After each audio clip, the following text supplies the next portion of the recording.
සුබ දවසක් ඔයාලා හැමෝටම. ප්‍රෝම්නර්ස් YouTube channel එකට ඔයාලව අදත් සාදරයෙන් පිළිගන්නවා.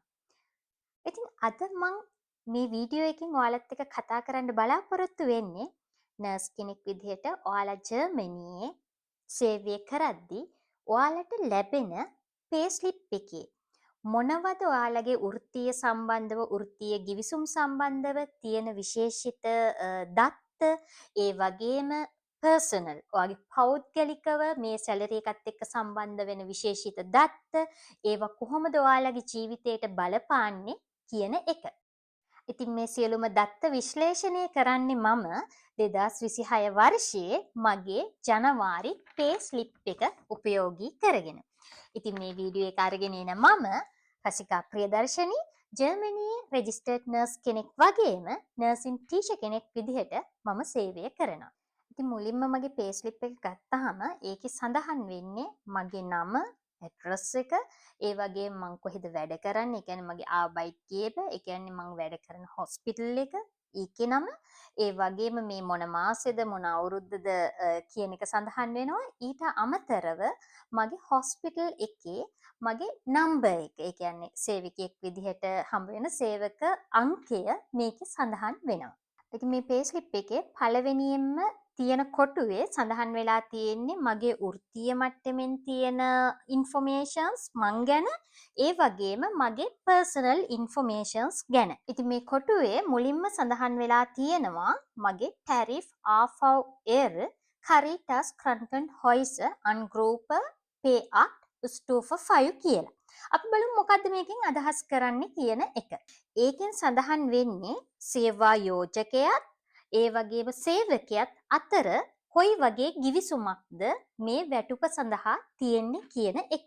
ඉතින් මම මේ සඳහන් කරපු ගිවිසුමේ සේවා යෝජකයා ඒ වගේම සේවකයා අතර නීතිමය සම්බන්ධතාවයක් ඇති වෙනවා. ඒ යටතේ සේවා යෝජකයා කොයි වගේ වැටුප් මට්ටමක්ද මේ සේවකයා සඳහා ලබා දෙන්නේ. ඒ වගේම කොච්චර නිවාඩු ප්‍රමාණයක් ලබා දෙනවද? ඒ වගේම මොන වගේ අමතර දීමනාද මේ සේවකයාට හම්බ වෙන්නේ කියන එක තමයි මේ ගිවිසුමේ මේ හරහා ඔයාලට සඳහන් කරන්නේ. ජර්මනියේ සේවා යෝජකයා හා සේවකයා අතර මේ ඇතිවෙන ගිවිසුම් ප්‍රධාන ආකාර 4ක් තියෙනවා. නර්ස් කෙනෙක්, ඒ වගේම නර්ස් කෙනෙක් හොස්පිටල් එකත් එක්ක, එහෙම නැත්නම් හයිම් එකත් එක්ක, එහෙම නැත්නම් ඇම්බියුලන්ස් ඩීන්ස්ට් එකත් එක්ක. පළවෙනි එක තමයි මේ වැඩ කරන හොස්පිටල් එක, හයිම් එක, එහෙම නැත්නම් ඇම්බියුලන්ස් සර්විස් එක රාජ්‍ය අනුග්‍රහය යටතේ පවත්වගෙන යන එකක් නම් ඒ කට්ටියගේ ගිවිසුම් ආකාරය වෙන්නේ TV Umlaut D කියන කැටගරි එක. ඊගාවට පල්ලිය හරහා, ඒ කියන්නේ කතෝලික වශයෙන් ආගමික වශයෙන් අනුග්‍රහය දක්වන ආයතන විදිහට පවත්වගෙන යනවා නම් පළවෙනි එක Caritas AVR කියන එක යටතේ තියෙනවා. ඊගාව එක තියෙන්නේ AVR Diakoni කියන කැටගරි එක යටතේ. ඊට අමතරව යම් කිසි හොස්පිටල් එකක්, යම් කිසි ආයතනයක් රාජ්‍ය හෝ කතෝලික සම්බන්ධතාවයක් නොමැතිව පෞද්ගලිකව පවත්වාගෙන යනවා නම් එතනදී ඒ කට්ටියට රැකියා කොන්ත්‍රාත්තු, ඒ කියන්නේ රැකියා ගිවිසුම හම්බ වෙන්නේ පෞද්ගලික සාමූහික ගිවිසුමක් හැටියට. ඉතින් මන් දැන් වැඩ කරන හොස්පිටල් එක කතෝලික Caritas කියන මේවක යටතේ පවත්වාගෙන යන එකක්. ඒ හින්දා මගේ මෙතන සඳහන් වෙලා තියෙනවා ටැරිෆ් AVR Caritas Krankenhäuser කියන එක. දැන් ඔයාලට පැහැදිලි ඇති කොයි වගේ ගිවිසුමක්ද නර්ස් කෙනෙක්ට ජර්මනියේ හම්බ වෙන්නේ කියලා.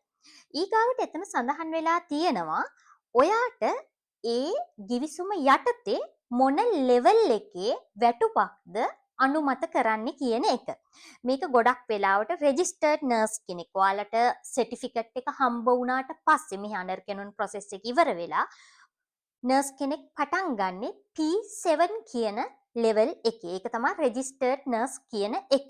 ඒ වගේම ඔයාලා රෙජිස්ටර්ඩ් නර්ස් විදිහට නෝමල් ස්ටේෂන් එක නැතුව සයිකියාට්‍රික්, එහෙම නැත්නම් ICU, එහෙමත් නැත්නම් තියටර්, අන්න ඒ වගේ යුනිට් එකක වැඩ කරන්න ඔයාගේ ඇග්‍රීමන්ට් එක හම්බ වෙලා තියෙනවා නම් ඔයාට ගොඩක් හොස්පිටල් වලින් මේක P7 level එක නෙමෙයි P8 කියන level එකට තමයි ඔයාලගේ registration certificate එකෙන් පස්සේ ඔයාලගේ level එක අදාළ වෙන්නේ. දැන් මගේ පෞද්ගලික එක්ස්පීරියන්ස් එක ගත්තාම මම ජර්මනියට එද්දි මම P4 වලින් තමයි ආවේ. මොකද ඒ වෙලාවේ මම රෙජිස්ටර්ඩ් නර්ස් කෙනෙක් නෙවෙයි. මම අනර්කනුන් ප්‍රොසෙස් එක හරහා රෙජිස්ටර්ඩ් නර්ස් කෙනෙක් වෙන්න යන හෙදියා. ඉතින් ඒකින්ද මම P4 වලින් තමයි පටන් ගත්තේ. හැබැයි මම රෙජිස්ට්‍රේෂන් නර්ස් කෙනෙක් වුණාට පස්සේ මගේ ලෙවල් එක P7 වලට වැඩි වුණා. හැබැයි ඊට පස්සේ මම ගොඩක් එක්ස්පීරියන්ස් ගන්න හොස්පිටල් මාරු කරනවා. ඉතින් ඒ මාරු කරද්දි මම සයිකියාට්‍රික් හොස්පිටල් එකකට මම අපොයින්ට් වුණා. ඉතින් එතනදි මගේ කැටගරි එක P8 වලට වැඩි වුණා. මෙතන තවත් විශේෂ දෙයක් තියෙනවා. දැන් මම සයිකියාට්‍රික් හොස්පිටල් එකක වැඩ කරාට මම සයිකියාට්‍රික් ස්පෙෂල් නර්ස් කෙනෙක් නෙවෙයි. ඉතින් මෙහි අවස්ථාව තියෙනවා ඒ වගේ ස්පෙෂල් යුනිට් වලට වෙන්නම අපි අර පෝස්ට් බේසික් නර්සින් ස්කූල් වල මේ පෝස්ට් බේසික් නර්සින් ස්කූල් එකේ පෝස්ට් බේසික් නර්සින් ඩිප්ලෝමා කරනවා වගේ මෙහි ඒක හඳුන්වන්නේ වයිට බිල්ඩුන් කියලා මේ දේවල් කරන්න. එතනදී අවුරුදු 2ක් එහෙම නැත්නම් 2කමාරක් 3ක් වගේ කාලයක් මේ දේවල් වලට ගත වෙනවා. ඉතින් ඒ වගේ යුනිට් එක වැඩ කරන ගමන් ඔයාට ස්පෙෂල් අර විදිහේ ට්‍රේනින් එකක් ගත්තොත් ඔයාගේ මේ ලෙවල් එක P9 දක්වා වැඩි වෙනවා. දැන් අපි බලමු ස්ටූෆ වලින් අදහස් වෙන්නේ මොකක්ද කියන එක. ඔයා නර්ස් කෙනෙක් විදිහට මෙහි ඇවිල්ලා පළවෙනි අවුරුද්ද වැඩ කරද්දී ඔයාලා ස්ටූෆ 1 වලට තමයි අයිති වෙන්නේ. මොකද ජර්මනිය ඔයාලට අවුරුද්දක එක්ස්පීරියන්ස් එකක් තමයි පළවෙනි අවුරුද්ද හරහා හම්බ වෙන්නේ. එතකොට දැන් පළවෙනි ස්ටූෆ 1 වල ඔයාලා අවුරුදු 1ක් සේවය කරනවා. ඊට පස්සේ දෙවෙනි අවුරුද්දේදී ඔයාලා ඔටෝමැටිකලි හරි විදිහට යන්න ඕන ස්ටූෆ 2 වලට. එතකොට ස්ටූෆ 2 වලට ගියාම ඔයාලගේ කියන්නේ අවුරුදු දෙකක් මේ ස්ටූෆ 2 වල ඔයාලා සේවය කරන්න ඕනේ. ඊට පස්සේ තමයි ඔයාලා ඔටෝමැටිකලි ස්ටූෆ ඩ්‍රයිව් වලට යන්නේ. ඉතින් ඩ්‍රයිව් වල අවුරුදු 3ක් ඉන්න ඕනේ. ස්ටූෆ 4 වලට යන්න. 4 වල අවුරුදු 3ක් ඉන්න ඕනේ. ස්ටූෆ 5 වලට යන්න. ඉතින් 5 වල අවුරුදු 5ක් ඉන්න ඕනේ. ඔයා ස්ටූෆ 6 වලට යන්න. මේ විදිහට තමයි ස්ටූෆ එක ඔයාගේ සැලරි එක තීරණය වෙන්නේ. ඉතින් මගේ පෞද්ගලික එක්ස්පීරියන්ස් එක මේ ස්ටූෆ එක ගැන කතා කරොත් මම ජර්මනියට ආවේ ස්ටූෆ 1 වලින් නෙවෙයි. මං ආවේ ස්ටූෆ 5 වලින්. ඒ කියන්නේ ස්ටූෆ 5 වලින්. ඒකට හේතුව තමයි මගේ ඉන්ටර්විව් එකේදී මාවේ ඉන්ටර්ව් කරපේ හොස්පිටල් එකෙන් මගේ ලංකාවේ එක්ස්පීරියන්ස් එක එයාලා මෙහෙට මට ඇක්සෙප්ට් කරා. එතකොට මගේ ඇග්‍රීමන්ට් එක එයාලා මට එවලා තිබ්බේ P4 ස්ටූෆ 5 කියන ලෙවල් එකකින්. ඉතින් 2021 වර්ෂයේදී මම පළවෙනියට මගේ සැලරි එක පටන් ගත්තේ P4 ස්ටූෆ 5 වලින්. ඒ වගේම 2022 වර්ෂයේදී තමයි මම රෙජිස්ටර්ඩ් නර්ස් උනේ. රෙජිස්ටර්ඩ් නර්ස් වුණාම මගේ සැලරි ස්කේල් එක උනේ P7 ස්ටූෆ 5. ඊට පස්සේ මම ස්පෙෂල් සයිකියාට්‍රික් හොස්පිටල් එකක වැඩ කරන්න පටන් ගත්තා. මෙතනදී මගේ ගෲප් එක තව වැඩි වුණා. එතනදී මම P8 ස්ටූෆ 5 කියන ලෙවල් එකේ තමයි සැලරි ස්කේල් එක පවත්වාගෙන යන්නේ. ඉතින් දැන් මේ වෙද්දී මේ මගේ 5 වෙනි අවුරුද්ද යන්නේ. ඉතින් 5 ඉවර වුණාට පස්සේ ගොඩක් දුරට නෙමෙයි අනිවාර්යයෙන්ම මට ස්ටූෆ 6 කියන ලෙවල් එකට යන්න පුළුවන්. ඉතින් විශේෂයෙන්ම කියන්න ඕනේ දැන් ගොඩක් සමහර හොස්පිටල් වලින් තමයි ලංකාවේ එක්ස්පීරියන්ස් මෙහෙට ඇක්සෙප්ට් කරන්න. ඉතින් ඒකෙදි ගොඩක් දේවල් එයාලා බලනවා ලැන්ග්වේජ් එක, ඔයාලගේ එක්ස්පීරියන්ස් ඒක රඳා පවතින්නේ හොස්පිටල් එකේ මැනේජ්මන්ට් එක මත. ඉතින් ඒ මත ඔයාලට ස්ටූෆ 1ද 2ද 3ද 4ද 5ද කියන එක තීරණය කරන්නේ හොස්පිටල් එකේ මැනේජ්මන්ට් එක හරහා. ඊළඟට මේක සඳහන් වෙන්නේ ක්‍රන්කන් කස කියන එක. ක්‍රන්කන් කස කියලා කියන්නේ ඉන්ෂුරන්ස් නම්බර් එක, ඔයාගේ හෙල්ත් ඉන්ෂුරන්ස් එක. ඉතින් මෙතන මගේ ඉන්ෂුරන්ස් නම්බර් එක, ඒ වගේම මොන ආයතනයේද මගේ හෙල්ත් ඉන්ෂුරන්ස් එක තියෙන්නේ කියන එක සඳහන් වෙනවා. ඒක ගොඩක් වැදගත්. මොකද හොස්පිටල් එක අපේ මේ සැලරි එකෙන්, මොකද අපේ හෙල්ත් ඉන්ෂුරන්ස් එකට අනිවාර්යයෙන්ම යම්කිසි මුදල් ප්‍රමාණයක් බැර වෙනවා. ඉතින් ඒ ගැන මේකේ සඳහන් වෙලා තියෙන්න ඕනේ. මෙතන සඳහන් වෙනවා ස්ටය අයිඩෙන්ටිෆිකාසියෝන් නුමර් කියන එක. මෙතන මගේ ටැක්ස් නම්බර් එක තමයි සඳහන් වෙන්නේ. ලංකාවත් එක්ක බැලුවොත් ලංකාවේ දැන් ඔයාලට ඇවිල්ලා තියෙනවා පින් නම්බර් එක. අන්න ඒ වගේ ටැක්ස් නම්බර් එක තමයි මගේ ජර්මනියේ තියෙන මෙතන සඳහන් වෙලා තියෙන්නේ. ඉතින් ජර්මනිය ගත්තාම මේ ටැක්ස් නම්බර් එක ගොඩක් විශේෂයි. දැන් උදාහරණයක් විදිහට ජර්මනියේ සියලුම පුද්ගලයන්ට මේ ටැක්ස් නම්බර් එකක් තියෙන්න ඕනේ. මගේ බබාලට අවුරුදු 11යි අවුරුදු 13යි මේ දෙන්නටත් ටැක්ස් නම්බර්ස් හම්බ වෙලා තියෙන්නේ. ඒ වගේම ලංකාවෙන් ජර්මනියට ඇවිල්ලා මෙහි රජයේ ඒ කියන්නේ අපි සිටි එකේ සිටි රෙජිස්ට්‍රේෂන් එක ගත්තාම අනිවාර්යයෙන්ම ඒ රෙජිස්ටර් වෙන පුද්ගලයන්ට ටැක්ස් නම්බර් එකක් අනිවාර්යෙන් හම්බ වෙනවා. මේකේ විශේෂත්වය තමයි මේ ටැක්ස් නම්බර් එකක් නැතුව අපිට බැංක් account එකක්වත් ජර්මනියේ ඕපන් කරන්න බෑ. දැන් අපි ස්ටොය ක්ලාස කියන එක ගැන කතා කරමු. ඉතින් මේ ස්ටොය ක්ලාස එක කියන්නේ ටැක්ස් ක්ලාස් එක තමයි මේකෙන් සඳහන් වෙන්නේ. ඒකේ 1 ටැක්ස් ක්ලාස් 1 තියෙනවා, 2 තියෙනවා, 3 තියෙනවා, 4 තියෙනවා, ඒ වගේම 5 තියෙනවා. මුලින්ම අපි බැලුවොත් ස්ටොය ක්ලාස 1 කියන්නේ මෙතනදී සිංගල් පර්සන් කෙනෙක් ඒ වගේ මෙයාට දරුවෝ නැහැ කියන මට්ටම යටතේ තමයි ටැක්ස් එක කැල්කියුලේට් වෙන්නේ. ඉතින් මෙතනදී හයි ටැක්ස් එකක් පේ කරන්න සිද්ධ වෙනවා. ඊළඟට ස්ටොය ක්ලාස් 2. මෙතනදී සිංගල් පේරන්ට්. ඒ කට්ටියට තමයි ඒක මීඩියම් ටැක්ස් එකක් තමයි මෙතනදී පේ කරන්න වෙන්නේ. ඊගාවට එනවා ටැක්ස් ක්ලාස් ඩ්‍රයි. මේකෙදී මැරිඩ් ඒ වගේම පාර්ට්නර් ඉන්නේ ටැක්ස් ක්ලාස් එකේ 5 වල. එහෙමත් නැත්නම් පාර්ට්නර් සේවයක් කරන්නේ, ඒ කියන්නේ යා ජොබ් එකක් කරන්නේ නැහැ. ඒ වෙලාවේදී මේකෙදී ක්ලාස් ඩ්‍රයි එක පුද්ගලයෙක්ට හම්බ වෙනවා. එතනදී මේ ටැක්ස් ක්ලාස් 5ම ගත්තොත් අඩුම ටැක්ස් එක තියෙන්නේ මේ ක්ලාස් ඩ්‍රයි වල. ක්ලාස් 4.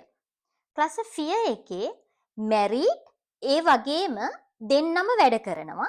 ඒ දෙන්නගෙම earn කරන සැලරි එක සේම්. අන්න ඒ වගේ වෙලාවට දෙන්නම ඉන්නේ ටැක්ස් ක්ලාස් 4 වල. Tax class 5. 5 එකේදී මැරිඩ් ඒ වගේම එයාගේ පාර්ට්නර් ටැක්ස් ක්ලාස් 3 වල ඉන්නේ. අන්න එතකොට හම්බ වෙන්නේ ටැක්ස් ක්ලාස් 5. එතනදී very high ටැක්ස් එකක් පේ කරන්න සිද්ධ වෙනවා. දැන් උදාහරණයක් විදිහට මගේ ස්ලිප් එකේ කියන්නේ මගේ තියෙන ටැක්ස් ක්ලාස් 3 කියන ලෙවල් එක. මොකද මම මැරි, මට බබාලා දෙන්නෙක් ඉන්නවා. ඒ වගේම හස්බන්ඩ් මේ වෙලාවේ ඉන්නේ ටැක්ස් ක්ලාස් 5 වල. ඉතින් උදාහරණයක් විදිහට මෙතනදී අර මැරිඩ් දෙන්නෙක් ටැක්ස් ක්ලාස් 3 වල ඉන්නවා, අනිත් එක්කෙනා 5 වල ඉන්නවා. ඒක එකතුව 8. එහෙමත් නැත්නම් දෙන්න මැරි කරලා ඉද්දි එක්කෙනෙක් ටැක්ස් ක්ලාස් 4 වල ඉන්නවා, අනිත් එක්කෙනත් ටැක්ස් ක්ලාස් 4 වල ඉන්නවා. එතකොටත් මෙතන එකතු වෙන්නේ 8. මොනව කරත් ඒ එකතුව 8 කියන මට්ටමේ අනිවාර්යයෙන්ම තියෙන්න ඕනේ මැරිඩ් කපල් එකක් නම්. තවත් විදිහකට මෙතන සඳහන් වෙනවා කින්ඩ 5 ට්‍රාග. දැන් මෙතනදී මගේ පේ ස්ලිප් එකේ සඳහන් වෙලා තියෙනවා 2 කියන එක. ඒකේ හේතුව තමයි මට බබාලා ඉන්නවා, දෙන්නෙක් ඉන්නවා. ඒ යටතේ මගේ ටැක්ස් එක තව ප්‍රමාණයක් අඩු වෙලා තියෙනවා. නිට් කිර්ෂන් ස්ටොයර් ෆ්ලික්ටික්. ඉතින් මේකෙන් සඳහන් වෙන්නේ චර්ච් ටැක්ස් එක ගැන. ඉතින් මම ශ්‍රී ලංකාවෙන් ආපු පුද්ගලෙක්. ඒ වගේම මම කතෝලික ආගම නෙවෙයි මගේ ආගම. ඒක හින්දා මාව කතෝලික ඒ පල්ලිය සඳහා මේ පල්ලියේ බදු වලින් මාව නිදහස් කරලා තියෙනවා. මෙතනදී කන්සර්න් අයින්ට්‍රිට් ඒකෙන් අදහස් කරන්නේ මම මේ හොස්පිටල් ගෲප් එකට ඇතුළත් වෙච්ච දවස. ෆර්ට්‍රාක් බිගින් කවද්ද මගේ ගිවිසුම ක්‍රියාත්මක වෙන්නේ, මගේ ඇග්‍රීමන්ට් එක කවද්ද හොස්පිටල් එකත් එක්ක මම වැඩ පටන් ගන්න කියන එක තමයි ඒකෙන් අදහස් වෙන්නේ.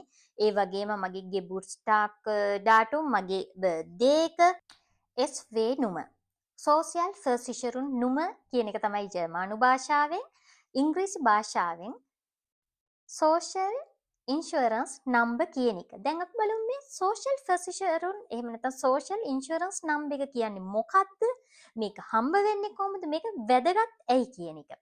දැන් මේක ඔයාගේ සමාජ ආරක්ෂණ අංකය ජර්මනු සමාජ ව්‍යවස්ථාවට අනුව ඔයාට හම්බ වෙලා තියෙනවා. ඉතින් මේක අවශ්‍ය වෙන්නේ ඔයාගේ රැකියාව, ඒ වගේම ඔයාගේ විශ්‍රාම වැටුප් රක්ෂණය, ඔයාගේ සෞඛ්‍ය සංරක්ෂණය, ඒ වගේම ඔයාගේ විරැකියා රක්ෂණය, ඒ වගේම දිගු කාලීනව ඔයා අසනීප වුණොත් ඒකට සත්කාර රක්ෂණය සඳහා. කවුද මේකට එලිජිබල් වෙන්නේ? ජර්මනියේ ඔයා පළමු වරට වැඩ කරන්න පටන් අරගෙන තියෙනවා නම් ජර්මනියේ රැකියා කරන පුද්ගලයන් සඳහා පමණයි මේ සෝෂල් නම්බර් එක සෝෂල් ඉන්ෂුරන්ස් නම්බර් එක හම්බ වෙන්නේ.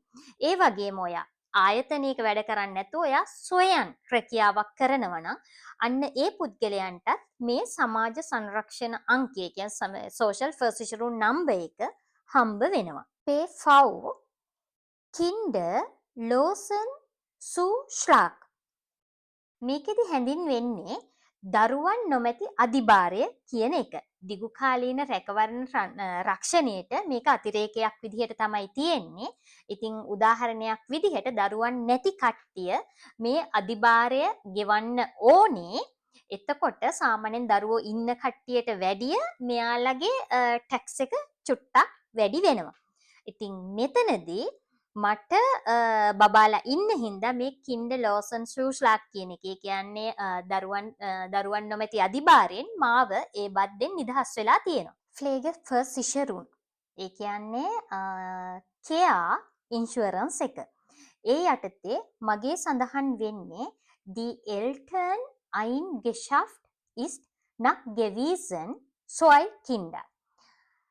ඒකෙදි මේක අර මුලින් මේව කරපු පළවෙනි පොයින්ට් එකටත් ඒක සම්බන්ධ වෙනවා කින්ඩර් ලෝසන් ෂූස්ලාග් එකටත් මේකෙදි සඳහන් වෙන්නේ මම දරුවන් නොමැති අධිභාරය ගෙවන්නේ නැහැ ඒ වගේම දිගු කාලීන රක්ෂණය සඳහා රක්ෂණ සත්කාරය සඳහා මම පේමන්ට් එකක් කරනවා ඒ වගේම මම දරුවෝ දෙන්නේ ජර්මනියේ නිල වශයෙන් ලියාපදිංචි කරලා තියෙනවා කියන එක.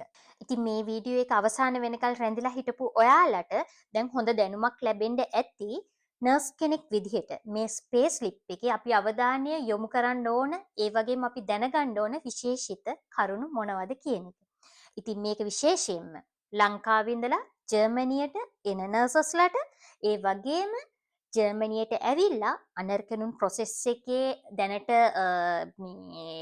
සේවය කරන නර්සස්ලාට ඒ වගේම රෙජිස්ටර්ඩ් උන නර්සස්ලාට මේක ගොඩක් වැදගත්. මොකද ඔයාලගේ කැරියර් ඩෙවලොප්මන්ට් එකේදී ඔයාලා හොස්පිටල් එකක් මාරු කරද්දී එහෙම නැත්නම් ඔයාලට ඒ අතරෙදි එන ගැටලු වලට ඔයාලගේ සේවා යෝජකයත් එක්ක ඔයාලා ඒ අවශ්‍ය දත්ත ලබා ගනිද්දී ඔයාලගේ වරප්‍රසාද ගැන ඔයාලා ප්‍රශ්න කරද්දී මේ සියලුම දත්ත ඔයාලට ගොඩක් වැදගත් වෙනවා. ඉතින් මේ වීඩියෝ එක අවසාන වෙනකල් රැඳිලා හිටපු ඔයාට මේ අපේ සැලරි ෂීට් එකේ තියෙන දත්ත වැදගත් වෙන්නේ කොහොමද කියන එක හොඳ දැනුමක් ලැබෙන්න ඇති කියලා මම බලාපොරොත්තු වෙනවා.